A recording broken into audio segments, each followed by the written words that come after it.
Hi everyone and welcome to SPOTLiGHT. Our mission with this show is to introduce you to top industry specialists and stories that would help you achieve your goals in the multimedia industry.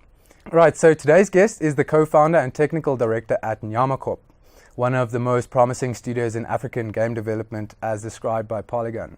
In 2015, they won the inaugural Amaze Festival Award for a game they developed called Boxer, and he has since launched Nyama Corp in partnership with Ben Myers, where they released their debut game called Semblance.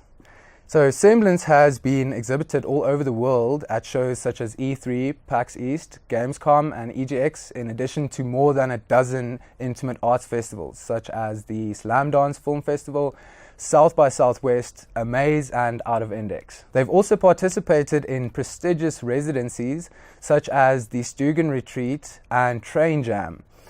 Cukia and Ben work with a wide variety of collaborators for their projects, ranging from Jan Sesnek, Daiwi Liu, John Rue, up to Good Shepherd Entertainment and Pressure Cooker Studios. Semblance launched earlier this year on the 24th of July on PC, Mac and Nintendo Switch. It is currently ranked as the 43rd best PC game of 2018 on Metacritic. They were also listed on Forbes Africa's 30 under 30 list for 2018.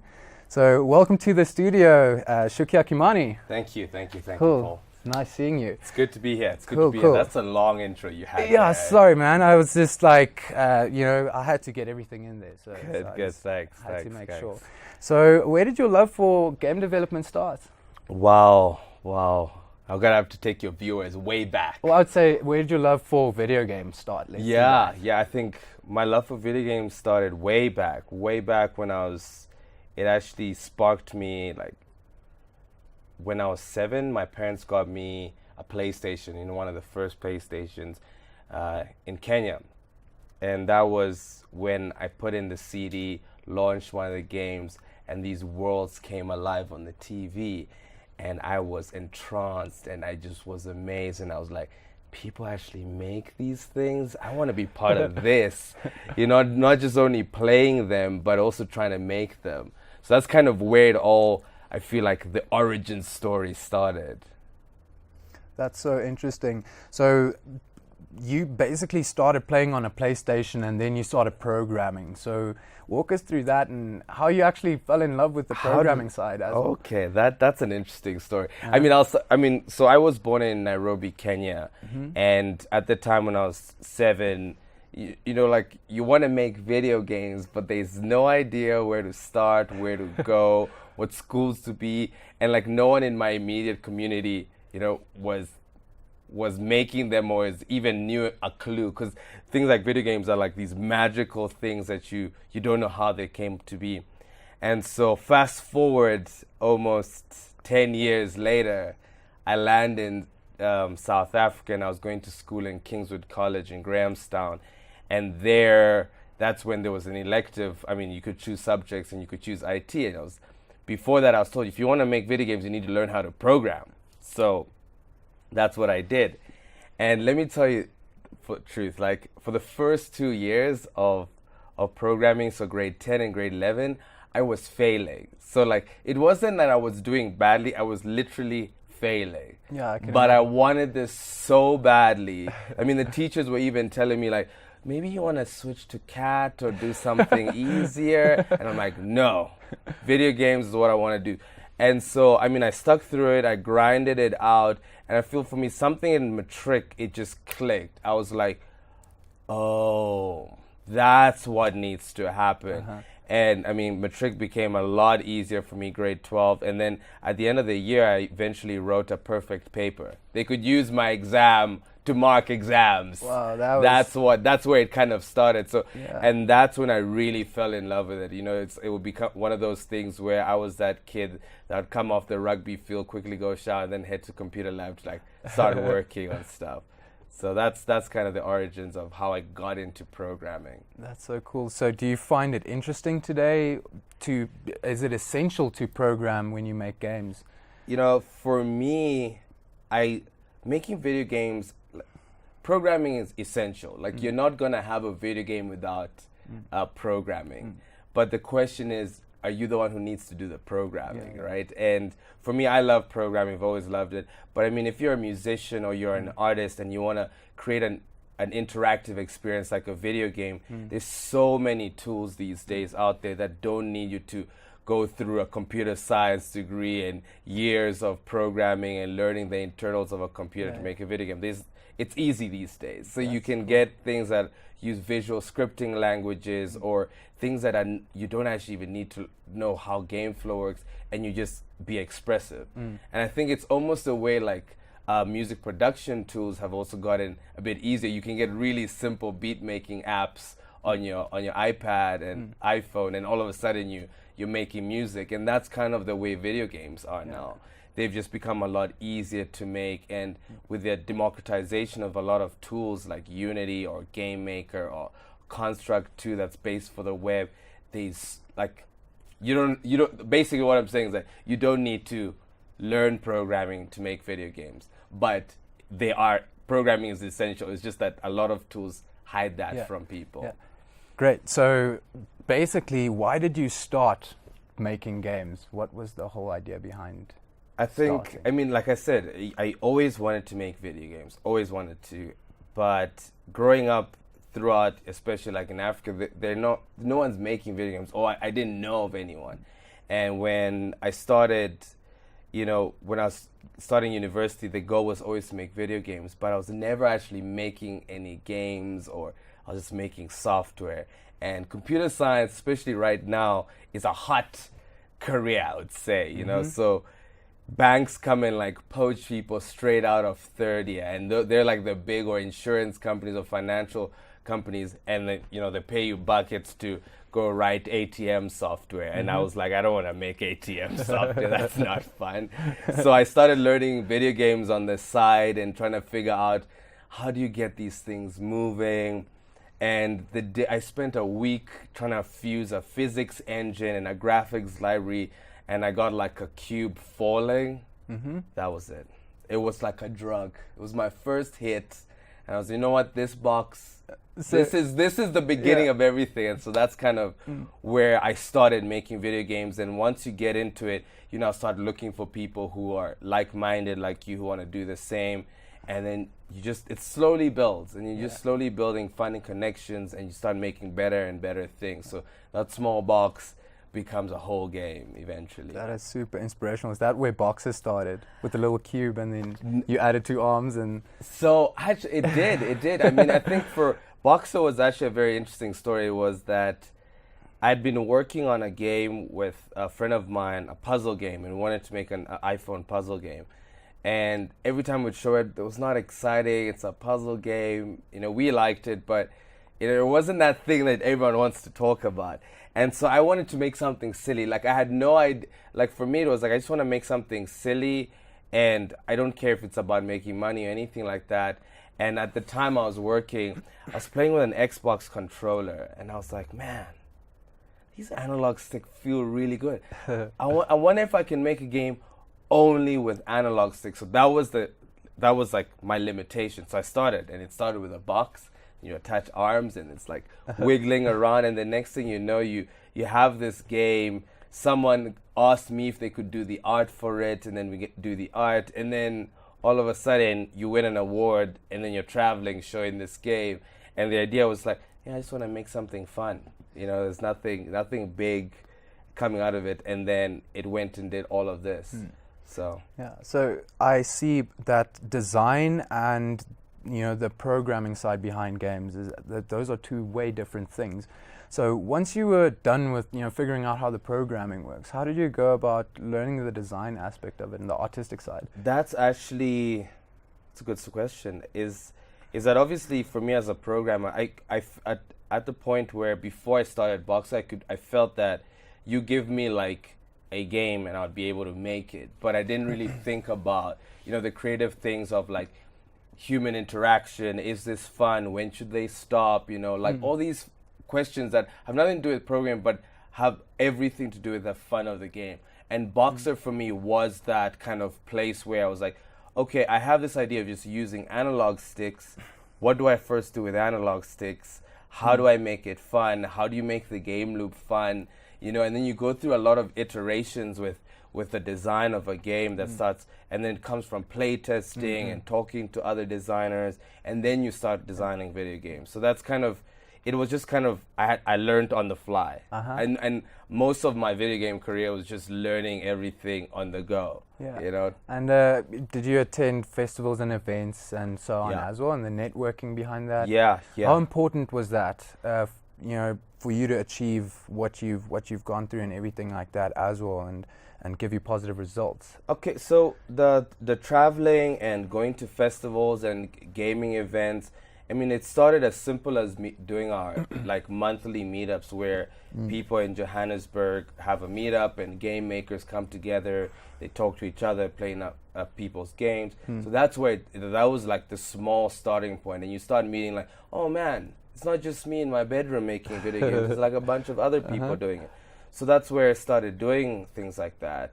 And then it led to my first big festival, which was Amaze Johannesburg.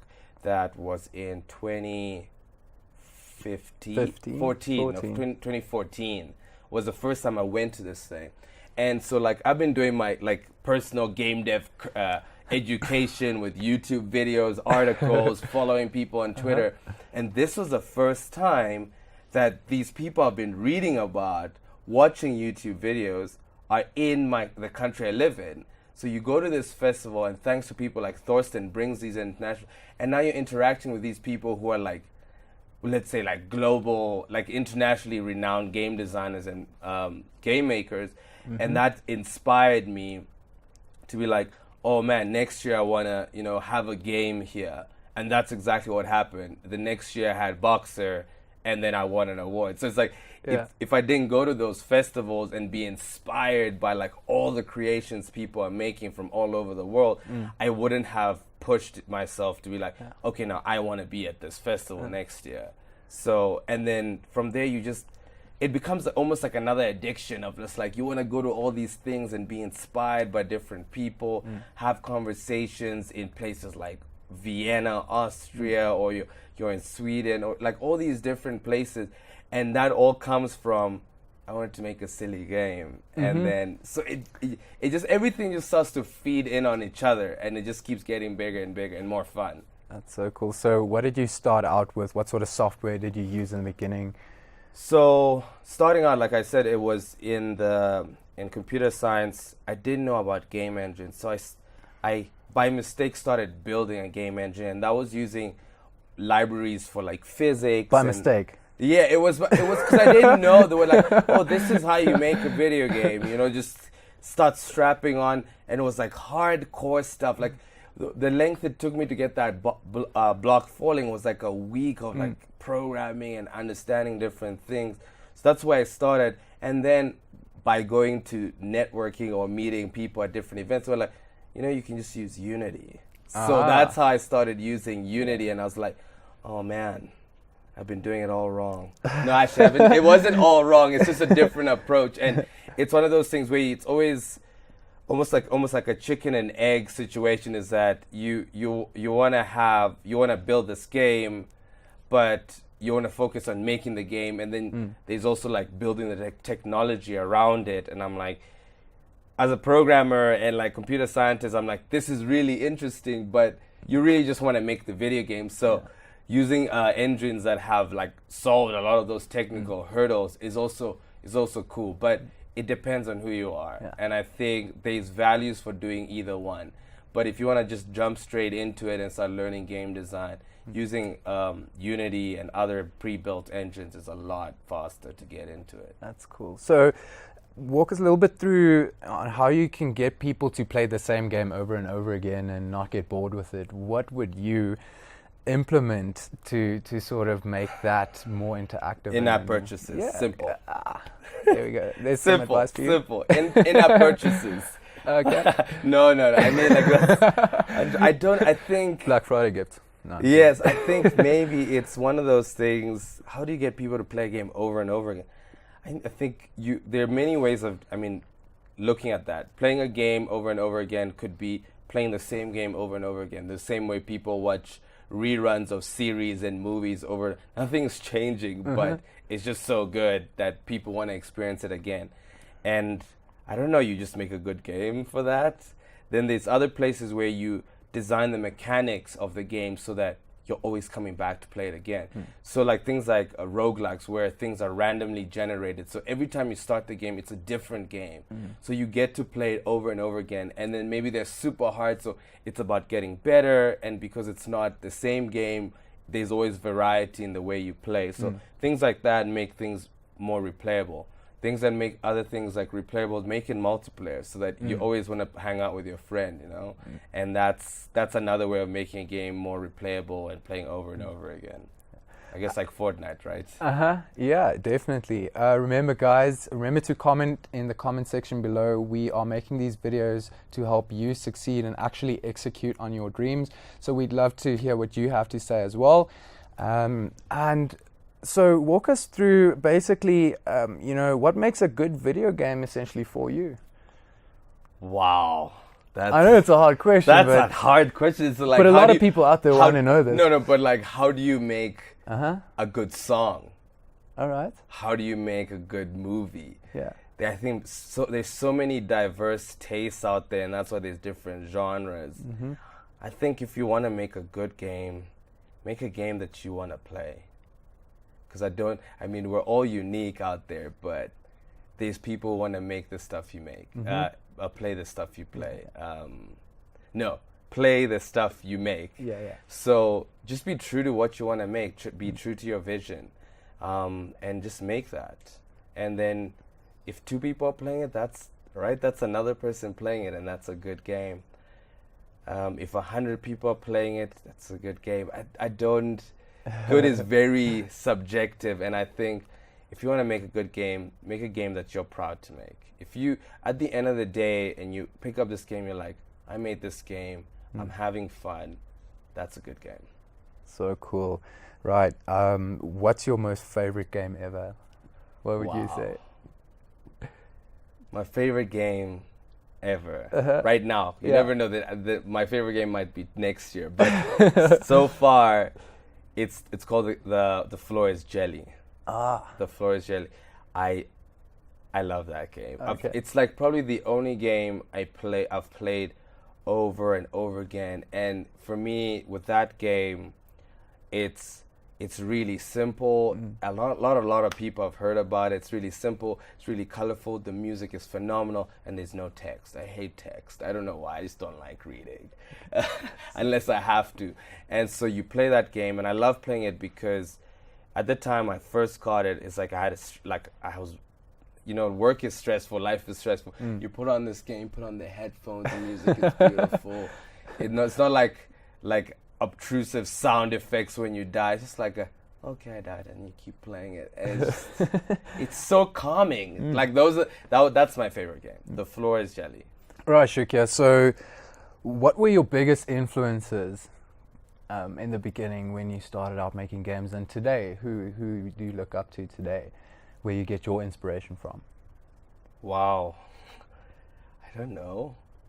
I think it was, I don't think I could point to like one person or one game. I think it's more of a community, and I think it's an independent game development community.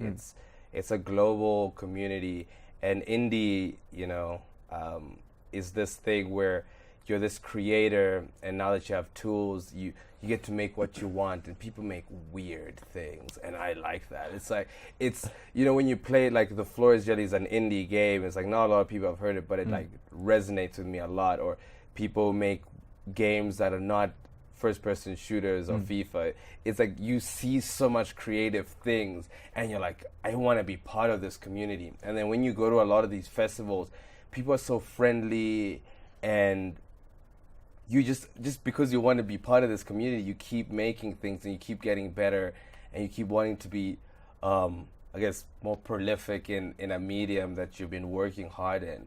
So that's kind of what's kind of kept me like motivated, just the community. And today, I think it's just that same community. And because before it was very aspirational to be part of this community, and now that I'm in it, it's just to continue being part of it, continue making more meaningful games, continue supporting more younger developers, continue to, keep talking about video games, because I think a lot of the mainstream is like video games are just this child's thing. I mean, people are getting it, but games are more than what they think it is. So Greatness. Yeah. Well, at the moment, are you guys helping out businesses and also educationalists solve, some of the biggest problems out there using games? For us at Nyamokop, where we make games for entertainment, but I think that's also an important aspect of video games, is that a lot of things in life, you go through your job, you go through school, and it's all made worth it because of entertainment, right? So you wanna go work hard so you can, and enjoy the video games, or go enjoy movies. So that's kind of what we're focused on doing as Nyamokop, the games that we make. But I think us as a studio, that's why I'm here, right? I like to go to different schools, different universities, anyone to kind of to help them out, because I think especially like Africa, we don't have a big industry, right? And to become a big industry, you need to be able to give back, and I feel like that's what I want to do. Like that's why I want to go to play small games from young students, give them more advice. So that's how we keep relevant in like the studio that we're building, and helping the industry locally to get better. Okay. Yeah, that makes a lot of sense. So would you advise people to go into game development and design as a career? Yeah. You think it's a profitable I would definitely venture? tell them to go into game development and design as a career. Why? And I think the way I look at it is that you can go make video games as the one who's making the video game, your video game. You start a company and you do that. That'll be a business, and just like any other businesses, there's its challenges. It's tough, but if you want to do that, you can do that, and I'm not going to stop you. But then there's also things like you can still go work for established studios. And the thing is, why I like game development is because game development is this like almost very ambiguous thing. It's that you can be a musician, be a game developer, because you're making music for video games. And the way you make music for video games is completely different than any other type of making music, or being an artist, or being a programmer. And all of those skills you learn while making video games. So maybe you might not be working at a game development studio or making your own games, but having learned a lot of these skills like programming, art, music, sound, human interaction, UX, all of that is used everywhere else. So before I ask my last question, how can people get hold of you? Yeah, so if you want to get a hold of me out there, you can catch me on Twitter. That's probably where I love hanging out. Cukia Kimani. To spell that is Cukia Kimani. And then to follow Nyamokop as well. That's Nyamakop. Those are probably the easiest ways to get a hold of me. Very, very cool. Right. My last question would be, what is the best piece of advice that you would leave behind for future game developers? If you're out there and you want to make video games, just start. That's it.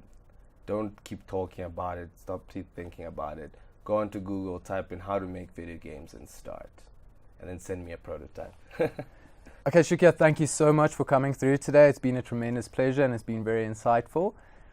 Thank you, Paul, for inviting me over. I hope I gave your viewers some interesting tidbits about game development and where we've come from as a studio. Awesome. Right. So remember to comment in the comment section below, and remember to catch us on next week's episode.